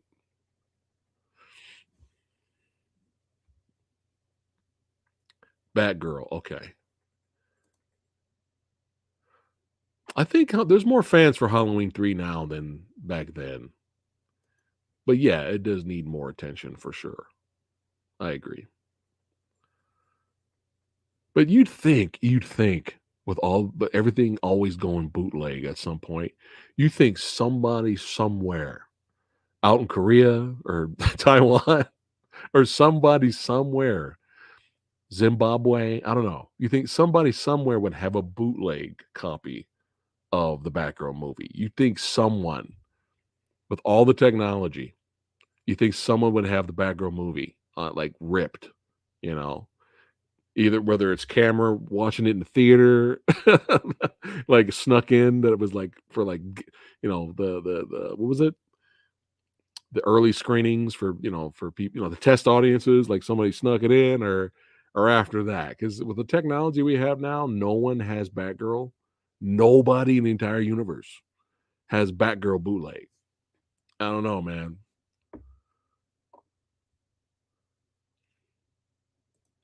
See, I knew it. I knew it. I knew it. I love him in Doom Patrol, man. I hope Doom Patrol ends soon before, you know, they cancel the show and there's this big cliffhanger. I hope it ends, soon. Good, because I enjoy Doom Patrol. It's entertaining. You what do you watch every December, Jax? Scarface? Yeah, Severio. Yeah, all right, all right, all right. Dude, you'd think somebody somewhere, even if it's a bad version, it's all grainy, there's filters over it. You think someone would have the Batgirl movie, like released it or selling it for a lot of money or something, right? The releasing ends later this month. Oh, you're talking about you're talking about Halloween ends? Oh wow, what? That's the first movie. Yo, that's the first movie Asian ever seen was Scarface. That's insane. That's insanely awesome, but holy shit, man. That's crazy.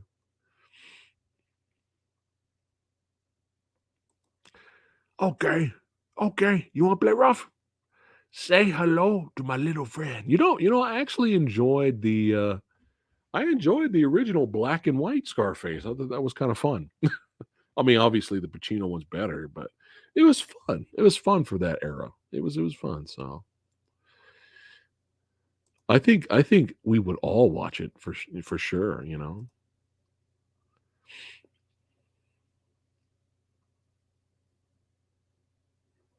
I forgot to mention earlier in my Retaliators review that the Retaliators is a Christmas movie.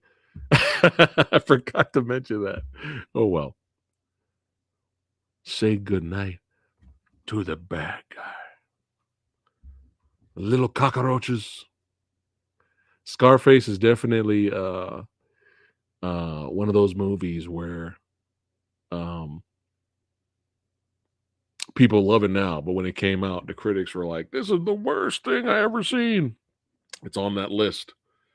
It's on that list with The Thing, Empire Strikes Back, the classics. This is the worst thing. Oh, yeah. Scarface was there. Now people recognize. They know. They know what's up. Let's see. A lot of shows now. I still need to watch Sandman.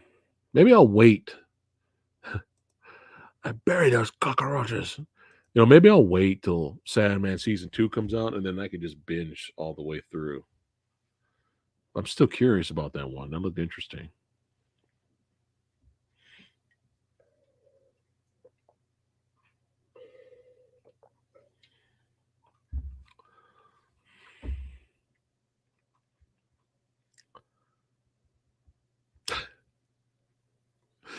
Say goodnight. Was it? You can point your fucking finger at the say, yeah, see that? That's the bad guy. Oh, it's so good. Oh my! I would love a re-release in theater. Scarface. I would go. I would pay money to go see Scarface on the big screen. Oh man, that'd be great. Let's see. Didn't that happen in the first Hocus Pocus movie as well? People hated it. Yeah. Yeah. Yep. Yeah. That's why it's cult status. Dude, I'm gonna blow your mind. Big Trouble in Little China did not do well in the theater. I'm gonna blow your mind. It's just like what? A movie that is so 80s and perfect for that era, but was even so out there that even the 80s audiences were like, what are we watching? Have you guys ever looked up the old trailer for Big Trouble in Little China? I may have talked about it before, but it's like serious. It's like Jack Burton is the man. It's like, kind of, Kurt Russell's a star, so you got to, position him as like the badass, but that's not the movie. That's not Big Trouble in Little China. The whole shtick about Big Trouble in Little China is Kurt Russell's the loudmouth talking sidekick in a way, and his sidekick's the badass hero. That's the point. But in the trailers back then, he is the man. It was like all serious. I was like, nah, man. You can imagine the audience going to see it and we're like, what the hell is going on? Especially not expecting a fantasy martial arts movie with horror elements with the comedy. I mean, that movie covered everything. That's why it's amazing. Let's see. Let me catch up to you guys. Hold on. Scarface 32 is a classic, also considered too violent for the. Oh yeah, I believe it. It's fun. I enjoyed it. This is hard. This is difficult because it's my own personal choice. If I had to choose, just my own personal preference, I would pick Scarface. But Godfather is a classic, man, and Godfather 2 is great too. So it's like, what movie would I watch the most? Right? It would be Scarface. But that's such a crazy debate because you could say, well, there wouldn't be a Scarface if we didn't have the Godfather, right? There wouldn't be a Goodfellas if we wouldn't have the Godfather. So it's one of those. It's difficult to choose that one. You'd be down and hate, right? Wouldn't that be dope? Be like 30th, or I don't know how many years it would be now, right? 40th anniversary re-release. Original sound on Scarface, didn't care for the resound version. Huh. I didn't even know it was resounded. I feel like Black Adam will be comic book cult status. Fun movie, but critics hated it.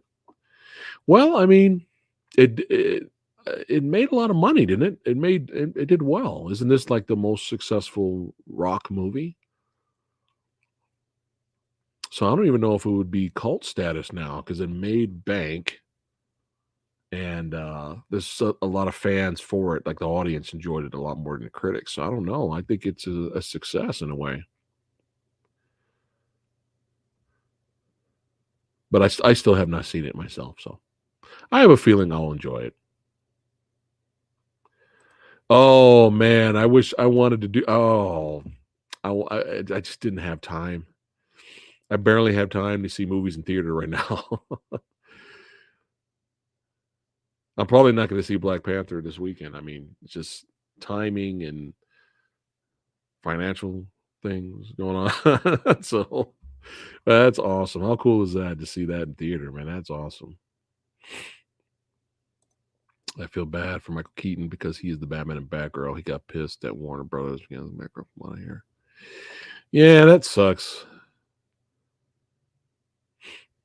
Yeah, I'm sure he's in the Flash. I thought wasn't there another project that Keaton was supposed to be a part of, but they just said they'll just do it with Ben. I don't know. Unless that was the Batgirl project that got canceled, maybe.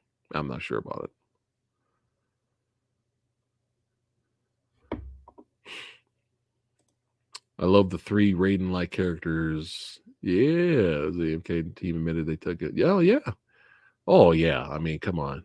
It's obviously they took Raiden from Big Trouble. Lightning. It's funny. I actually just been kind of going back and forth talking with the actor who played Lightning, see if he'd like to be on the show. But that guy's in demand too. He's going through a lot of conventions and all kinds of stuff. So, but it'd be cool if we get him on the show in the future. Oh man, there's the proof in the pudding right there. Well, number one, I'm jealous you saw Big Trouble in the theater. And number two, there you go, guys. There weren't that many people that seen it. God damn it, John Carpenter. All right, have a good one, Jax. God damn it. John Carpenter's making all these amazing movies and like they're just not doing well financially. Black Adam is good. Fuck the haters, critics, and naysayers. Oh, there you go. There's another. Oh, what happened to the comment section? Hold on. There you go. He disappeared for a second. All right, Last of the Mohicans. There you go. Stay alive. Whatever may occur, I will find you. That's another good one.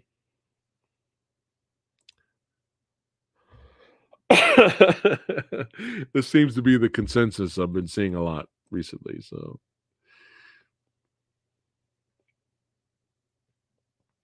yeah, Ben's going to be in that one too, right? Okay.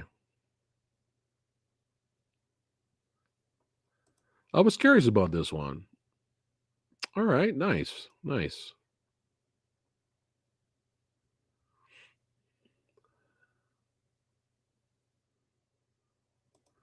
See, James Gunn met with Steven for some reason, but nobody knows why. I wonder though. Huh. I know Terrifier 2 is doing great. That's what I'm talking about. That's what I'm talking about.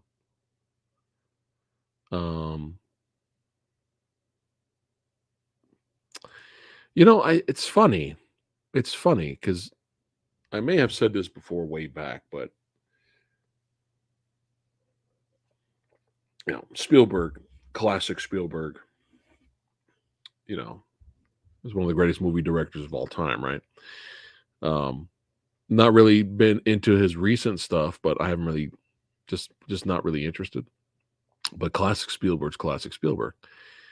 But I remember a while back that he was just kind of like he said comic book films. He's don't quote me on this, but he said comic book movies, the superhero genre, will go the way of the Western. It will die. It will go the way of the Western. And I remember Spielberg saying that. And now, looky, I got a hooky.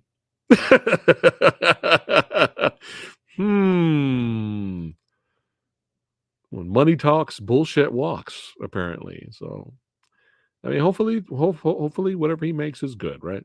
So, let's see. James Gunn is in charge of DC now. This could be the reason why I heard rumors. Well, you know, as long as it's good, we'll definitely watch, right? No matter who's directing it, we'll check it out for sure. Don't wait for season 2. I just have no time. I have no time. It's hard for me to catch up. I was lucky to watch the Star Wars Tales of the Jedi episodes. It's on the list, though. It's in the queue, Geeky. The show is in the queue. It's checked. So I always want to go there. I can check it out.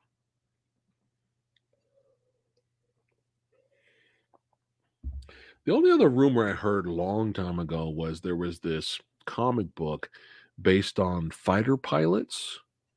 I wonder if that's the project Spielberg's attached to. I remember he brought that up at some point. There was this, I don't remember the name of the comic book, but I remember there was a comic book about fighter pilots. So I don't know if that's what he's going to make. So, oh, well.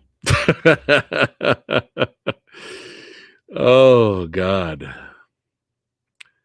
Yeah. Not interested at all. Just not interested. And you know, on our action film autopsy episode, me and Rick Myers were talking about it after Rick talked about what he thought of Halloween Ends.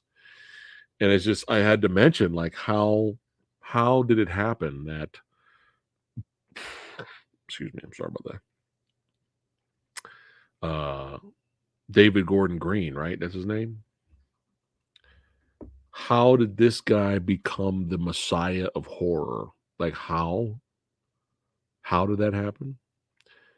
Because he got his Halloween trilogy, and now he's going to get his Exorcist trilogy, and then he's also in charge of the Hellraiser series. And I'm like, how? Like how is this guy being given the green light to do all of these iconic franchises or reboot them. It's just like, I don't know, man. I don't know. I'm not excited. Just put it that way. Especially after Halloween ends, I am not excited for Exorcist. And they're gonna bitch out, right? They're gonna bitch out. Things happen in that original movie that little girl did that they are not gonna have her do in this new movie. Whether they reboot it and it's not a girl, it's a boy, it doesn't matter. They're not gonna have what she did and said in that original movie. They're not gonna do that. They're gonna bitch out. It's gonna be generic. It might technically have some cool visuals, but we'll see. I'll be surprised if it's good. I'll say that. So it might be DC's Black Hawks. Maybe that's the project. So say me, Tyler, and one daughter were the only three in the movie theater when Wednesday Halloween ends. Was yelling, screaming. It was fun. Oh, when you have your whole theater to yourself, I mean, come on, you got to act up, man. Yes, I agree with Sergey here. And you know what? I hope it is. No, actually, I don't. I don't want bad content out there. We want good shows, we want good movies. But in terms of being excited, I just ugh. So it's actually pretty good. All right. I'll wait till it's on HBO Max. I'll check it out. Oh, I will laugh hysterically. I would laugh hysterically. I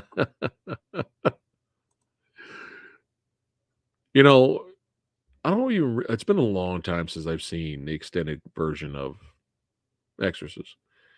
I don't really remember it being gory, but evil was done in such a good way that you're just like, holy shit. Like it's such a good movie, man. I know people can't handle the slow burn the first half. I understand. I'm fine with it, but people don't, they can't get past the slow burn. They want to get to the crazy stuff. But I mean, that when you want to be offended, right? You want that evil entity, that devil, to be shown as the most evil, vile, horrific, offensive, like the worst. Like you want him to be like that poor little girl, that poor child that got possessed. You want to see him torture her. You want to see evil portrayed like as real evil, right? You don't want to dance around and just all you have is the girl go bagool, bagool, biggity bobbity boogada bop, bagool. The mouth extends out, her eyes are black, and that's it. It's a bagool scare-a-thon. That's not going to leave an impact. But as soon as the priests are in there, and as soon as they're about to do the rites and get things going, already that evil entity inside that girl is like, you motherfucking. I mean, he starts talking shit right at the beginning.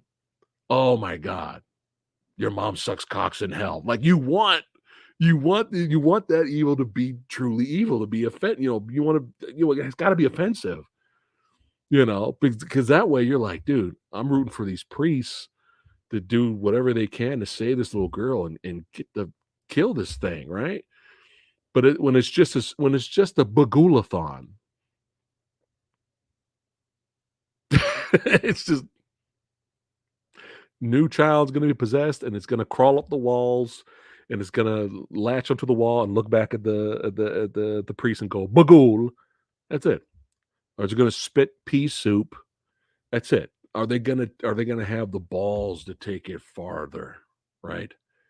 Are they going to have the balls to make the audience go, holy shit, right? That's what that original movie did. That's what I'm saying. Is it going to have the balls? Is it going to have the balls? You know what I'm saying? We'll find out. So He's like, "Oh, nah, man, you know, something." Yes, offend me, evil. You want your audience to wake up, like, "Holy shit, dude." You know, like, it was a fight. Like, after that first confrontation with the priest and the evil entity inside the girl, you had to take a breath. It was like, "Round 1's over. I'll see you tomorrow for round 2." Like, it was like, "Holy shit." You know? The snowflake edition. Oh. Uh, Put them together. What do you got? Bibbidi bobbidi bagool. Yeah. Let's see. Watch them make another Halloween movie, and when which Michael Myers pulls his body back together and goes on another rampage. Let's see. It could never work in the generation. People are too overly sensitive. Yeah, they're gonna freak the fuck out. I'm telling you, they're gonna freak out. There's no way. There's no way. I mean, look at we just talked about an animated doll. We can't even show the animated doll kill people. They have to make it PG-13. I mean, come on. You know what was a pretty good exorcism movie that not a lot of people talk about? I've only seen it once, but I remember it being pretty good. Is The Exorcism of Emily Rose. Have you guys seen that? That was actually well done. It says, "Pray for the Devil looks good." I think Film Threat, a YouTube channel, Film Threat. I think they had they said it was some good scares in there. So let's see, 2 scenes in horror history that traumatized me. The mm, Reagan headspin. Oh, you're talking about Exorcist. Yeah, man. The one that got me was you just hear just thump thump thump thump thump thump thump. You don't know where that sound's coming from.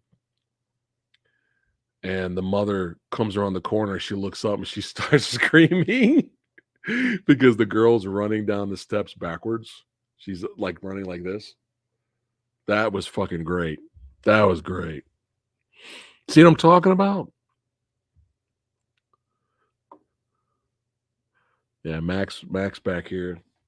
What's up, Mac? Mac, you hear him? What's up, bud? You just hanging out? What's going on? You just chilling? What's up, man? Oh, I'll pet him later. He's chatty. Naked Gun remake? Oh God, impossible. You know, wasn't there supposed to be one a long time ago? Wasn't Liam Neeson supposed to be in this? Oh, I'm glad you enjoyed it, Chief. Yeah, I've only seen it once, but I remember it being very well done. Nice, you guys enjoyed it. What's up, Brian?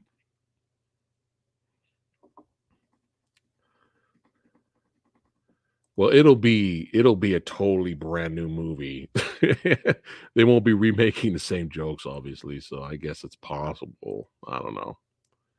You know, I never seen Stigmata. I was curious about that one. It was that Gabriel Byrne was in that. All right. Let's see. I hope. Whoops. Repossessed. The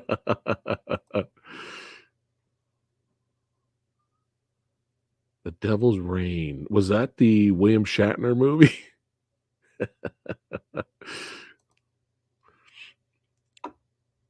I want you guys to be honest. You know, all you horror movie fans out there, I want you to be honest. When a movie says Satan too much, does it deteriorate the effectiveness of of the name? I want you to be honest. For horror movies out there, would you be honest? Like if everyone says the name too much, like throughout the movie, you're just like, okay, Satan's become Bob now. It's just sometimes, not all the time, but sometimes that happens with me. If the horror movie I'm watching, they say Satan too much, you know. It was the book of Satan, and she was under the under the guise of Satan, and Satan was the one. But then Satan did this, and then later the town knew that Satan and Satan. Can I have some Mickey D's? Satan, you going to McDonald's? Satan, could you give me some large fries? Can you supersize that for me, Satan? Uh,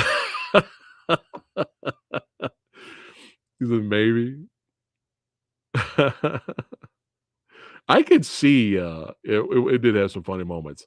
I could see, watching this young though, that there's some creepy imagery, especially when the eyes are out of the sockets and stuff. I could see I'd probably be creeped out too if I saw it as a kid.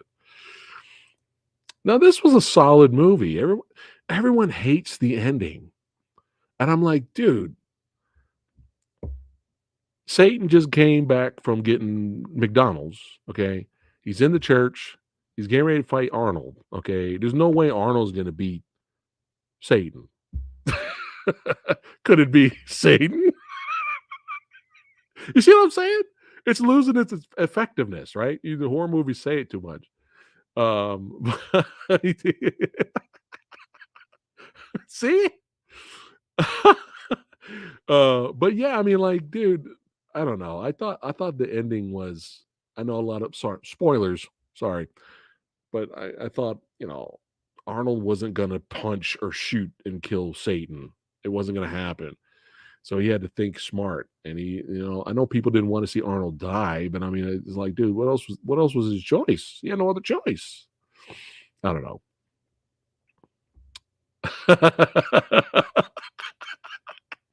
Ah. Oh God. His real name was Bob.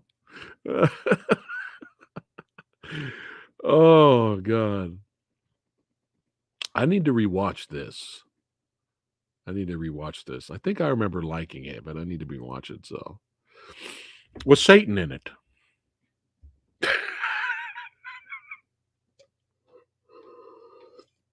See, now would have been a perfect time to have that darkness gif where darkness from Legend was like having an orgasm. Oh yeah. See, you guys are cracking me up tonight.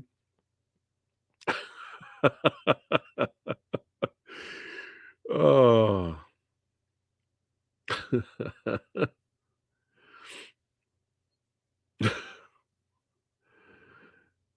Now this was good. Have you guys seen this? This was pretty good. Me and Lady Fat Blood enjoyed this. Had some really great creepy imagery, man.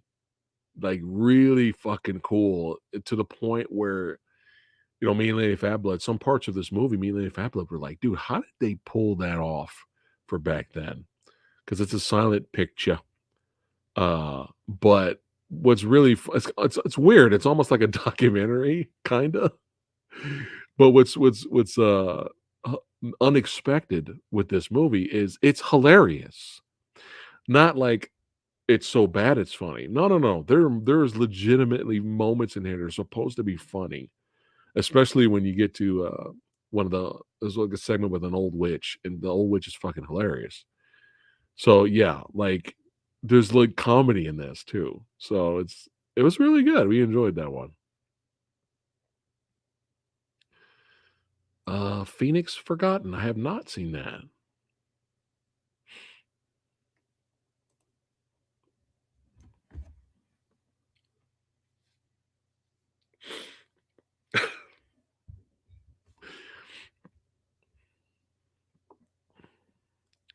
Is Satan driving the UFO? Is he flying the UFO?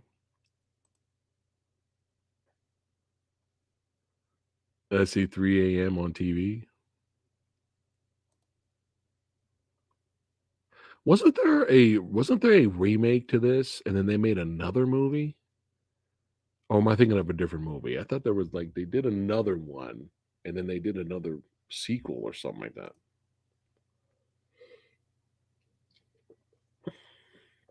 Oh man, this is hilarious.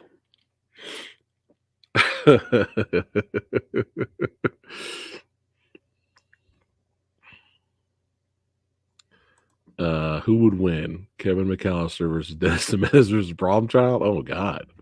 Oh God.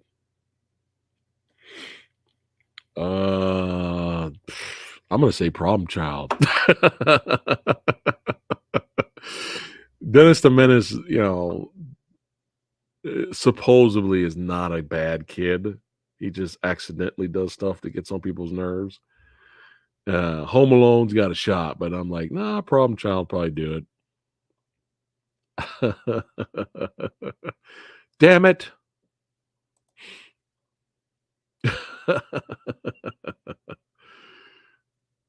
That's a movie we need. It's the verses. Oh man.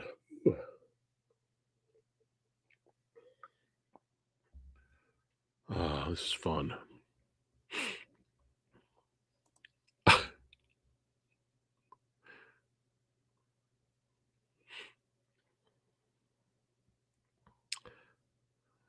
All right, guys. I'm gonna chill with you guys for a couple of more minutes, and I'll probably wrap it up for tonight since I started late.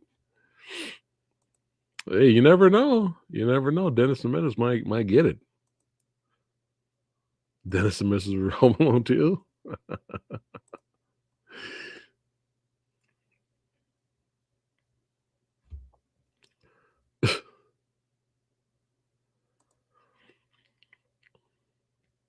Hey guys, don't forget, if you're free tomorrow, hang out with Samurai Guy and Rick Myers. We're going to do Movie Dojo episode, and we're going to be reviewing 2 Kung Fu movies.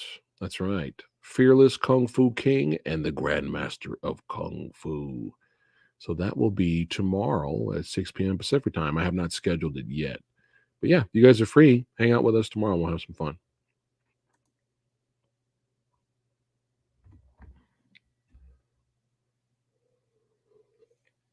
If I started my normal time, Severio, I'd hang out a lot longer, but okay, so there was a remake, but it wasn't good. Okay, that figures. I'm not surprised.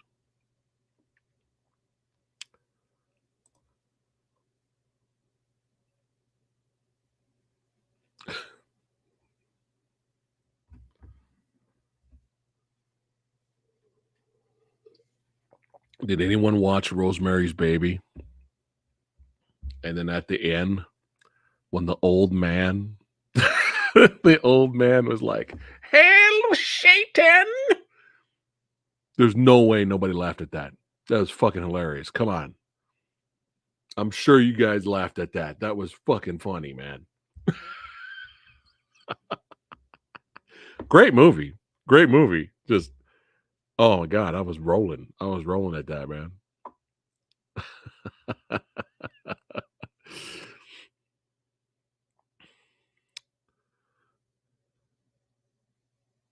No versus episode this week. We'll see about next week.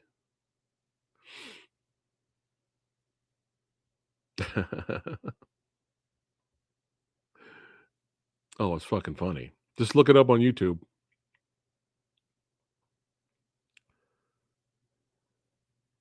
I heard about this. Anna de Armas is supposed to be the lead. Sure, why not? I mean, she's awesome, and she's shooting guns and kicking ass. You know we're gonna watch, right? It's like Olga, right? We're gonna watch Olga. Yeah, there you go. It's a good movie. It's a good movie. Even the finale and the ending is great too. But that old dude, man, that was fucking funny. Sounded like Skeletor.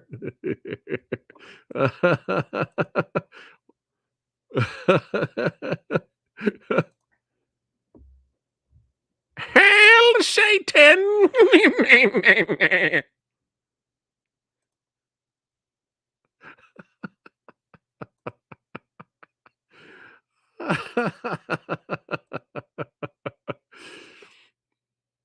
I have not seen the Chainsaw Man, but me and Lady Fat Blood, it's on our radar. We saw the trailer. We were like, "Oh, that looks bizarre as shit. We gotta watch it. We gotta watch that." So now, don't spoil it. Don't spoil anything for us. But I heard a little rumor that that show, movie buffs and movie fans of movies will enjoy that show, and I'm like, really? Because the trailer looked insane. So I guess we'll have to watch the movie. But don't tell me anything. Don't spoil anything. But I'm hearing there's some Easter eggs and stuff in that show. I'm like, really? So we'll see. What's funny is I thought Skeletor sounded like Starscream. Yeah, voice same guy. Yep. Wait, no, hold on. Skeletor and that's the same guy? No. Cobra Commander and Starscream are the same guy. I don't know about Skeletor. I think that's a different guy.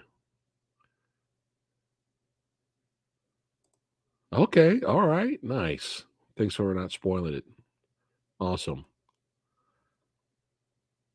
We just have to find time to watch stuff.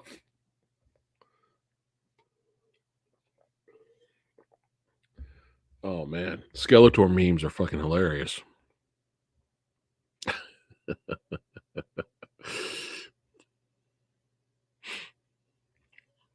That's all good, MK. I know what you're talking about. You had me there for a second. I was like, oh yeah, it's the same guy. the 80s icon baddies, man. You gotta love those guys. I saw somebody with a shirt. It was badass shirt. It was like badass artwork. And it was like Megatron.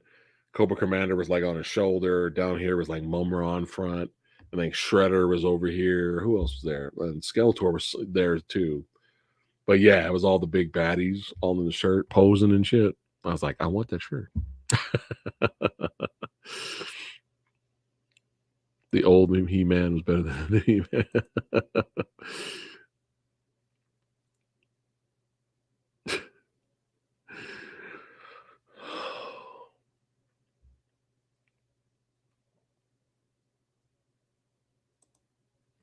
Is going to Peacock.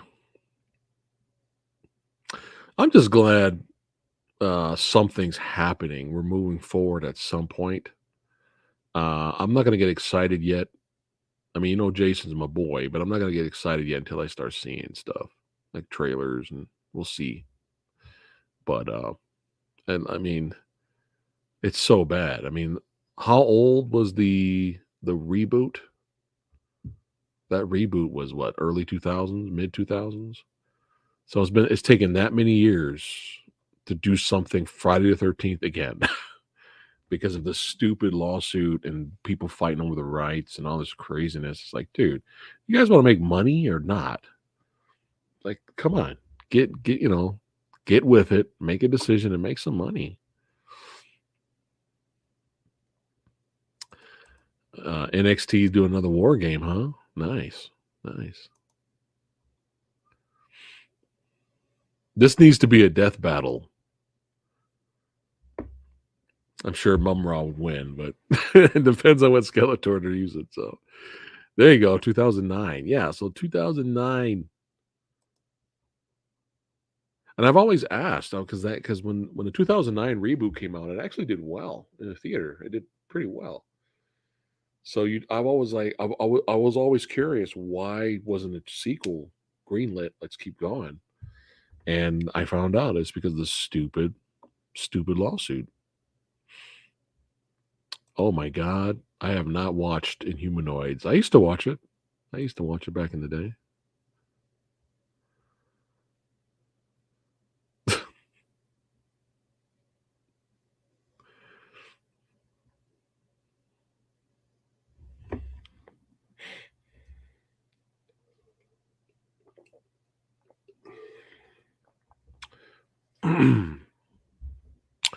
Well, you guys fucking rock. And thanks again for hanging out with the old samurai guy this late at night. If it was a Friday, I'd be up later. But yeah, join us tomorrow, guys, 6 p.m. Pacific time. Gonna be talking kung fu movies. And Friday, me and Eddie Fat Blood might be doing a big stream. We'll see. Friday. Depends. Well, depends on time and schedules and all that stuff. But you guys fucking rock. Thanks again for liking, sharing, subscribing, all that good stuff. Thanks again, Movie Dojo Army, for sharing those videos today. Hopefully we do some more of that kind of stuff. I want to do some more. And I'll see you guys on the next one. Take care, guys. Keep watching movies. Satan.